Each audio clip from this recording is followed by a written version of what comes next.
afternoon, everybody. My name is Sophie Maas. I'm a partner at Kluijs & Engels, which is a Belgian member firm of Ius Laboris. And I'm very happy to be here today in Paris because we had our international days here in the lovely offices of Caxton. I'm here with Fadi, our French colleague, and we had a very interesting session about different aspects. So what is the impact of things that happen in private lives of employees, and how do you manage this? What can you do with it in more like in a workplace? So Fadi, can you tell me what are kind of the takeaways that you got from that session? Thank you very much, Sophie, and it's lovely to have you here in Paris for our conference. You're right.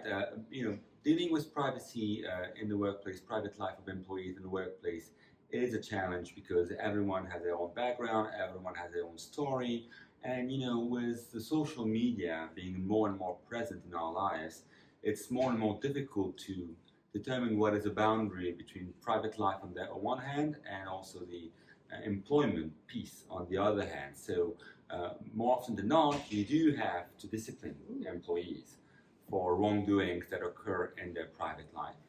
And in many jurisdictions, as we determined today, it can be difficult in doing so. So sometimes you have to make a tough decision to let go an employee while taking the risk. I don't know how you feel about this. Well, yeah, I think it's all about balancing. And for example, in my country, in Belgium, we can do things or even can lead to a dismissal for serious misconduct if the impact, if it has such an impact on the professional life as well, that all the trust between the parties has gone. So it's each time you have to look at the facts, what has happened. And I think it's not only a legal question, it's also a question of a risk assessment. As you said, perhaps because it's so important that happened that you cannot accept it, that you say, okay, I take the risk. Perhaps the dismissal, I will need to pay some additional money, but at least I have solved my internal problem. So we also talked about some other things which were quite interesting, which I would say under the freedom of speech, things that we see now more and more also, because in the war for talent, you have more and more, especially younger employees who really want you to take a stand as a company to defend some of their values, and they're also more and more stronger in expressing their own values. But if everybody starts doing this, of course, in the workplace, we will have different opinions which may conflict. How do you deal with that as a company, as an HR manager? Yeah, that's also a very good point. It's very hard to deal with that, especially when the company itself took a stance in the public debate on various topics. If your company is no longer neutral or perceived no longer to be neutral, then you're going to have a problem. You may have a problem with employees when you're going to tell them you need to remain neutral yourself, because they will tell you, well, you're not neutral, why would I be neutral? So we see this more and more, especially with the trend of having to take a stance on things in the public debate for younger generations who are actually expecting this and who are deciding on where they work depending on the values that the company will bring forward. So I'm sure you have the same problem, and you've seen the same problem in your own practice with international clients.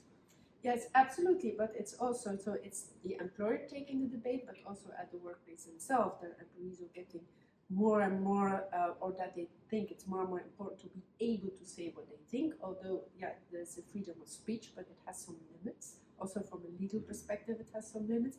But I think in the workplace there, it's very important to install this culture. Okay, you can say what you think, but you have to respect the other. And I think that is becoming more and more important, as especially HR managers and so forth, to have diversity and inclusion policies in place, that we really respect each other.